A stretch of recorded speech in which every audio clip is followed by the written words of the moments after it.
तो मुझे महाभारत के धृतराष्ट्र का हस्तिनापुर याद आता है, जो बहुत बड़े वरिष्ठ और बहुत ही अनुभवी नेता रहे, बहुत ही अनुभवी राजा रहे,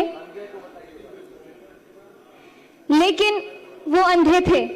और उससे भी बड़ी बात है कि वो देखना भी नहीं चाहते थे, क्योंकि उन्हें हस्तिनापुर की चिंता नहीं बल्कि दुर्योधन की चिंता लगी रहती थी।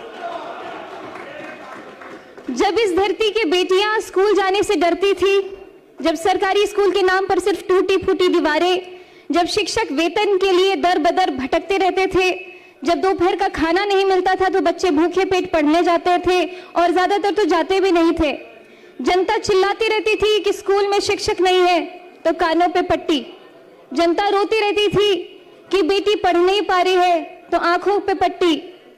और जनता कहती रहती थी कि बिहार पिछड़ रहा है, तब भी इनका दिल नहीं पसीजा। बिहार में 2005 से पहले ऐसा ही अंधेरा था। स्कूल में ताले, पढ़ाई लिखाई नहीं, बजट आता था लेकिन बच्चों तक पहुंचता नहीं था, रिपोर्ट में विद्यालय थे लेकिन जमीन पर घास उगती रहती थी। और हमारे विपक्ष के माननीय साथी जो आज बड़े गंभीर मुद्रा में यहाँ बैठे हुए हैं, आप सभी इस दौर के साक्षी रहे हैं और ये भी कह सकती हूँ कि आप सहयोगी भी रहे हैं, लेकिन हम उन्हें दोष नहीं देते हैं। हम तो बस इतना कहना चाहते हैं कि जो बीत गई सो बात गई, लेकिन इतिहास गवाह है। भले ही बिहार की भोली भाली जनता वो दौर भूल जाए, लेकिन इतिहास कभी नहीं भूल सकती है, ना ही वो कभी माफ करेगी। 2005 में एक नवोदय हुआ, नया सूरज उगा। माननीय उपाध्यक्ष महोदय जी, 2005 में बिहार की जनता ने एक ऐतिहासिक फैसला किया और उस फैसले का नाम था नीतीश कुमार। महाभारत में जब युधिष्ठिर राजगद्दी पर बैठे तो उनके राज में धर्म की स्थापना हुई, न्याय आया और प्रजा सुखी हुई। ठीक उसी तरह जब नीतीश कुमार जी ने बिहार की बागडोर संभाली तो यहाँ सुशासन आया। जब मैं यहाँ इस विधानसभा में खड़ी हूं तो मेरे मन में एक श्लोक गूंज रहा है, तमसो मां ज्योतिर्गमय, अर्थात अंधकार से मुझे प्रकाश की ओर ले चलो।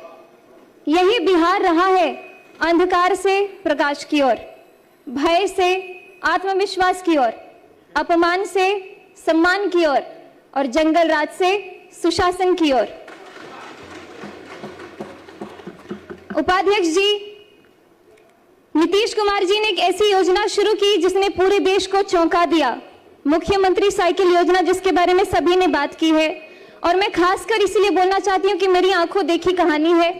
मेरे खुद के गांव में जहां स्कूल के नाम पे कोई बात ही नहीं होती थी और एकाएक साइकिल योजना जब शुरू हुई तो मेरे गांव के अड़ोस पड़ोस की सभी दीदियों ने स्कूल जाना शुरू कर दिया। विपक्ष के लोग तो इस योजना का मजाक भी उड़ाते थे, लेकिन आज वही योजना पूरे देश के लिए एक मॉडल है। सुनने में सरल लगती है, लेकिन इस साइकिल ने क्या किया ये जरा सोचिए। आपको वक्त देंगे इनके भाषण के बाद। बिहार के गांव में एक बाप था जो सोचता था कि बेटी को हम दूर दराज कैसे भेजे, स्कूल कैसे भेजे, रास्ता बहुत लंबा है, खतरा है, पैसे नहीं है। उस बाप की चिंता को नीतीश कुमार जी ने समझा और बेटी के हाथ में साइकिल थमा दी। और उस साइकिल पर पहियों ने सिर्फ सड़क नहीं नापी, उन्होंने लाखों बेटियों का भविष्य नापा।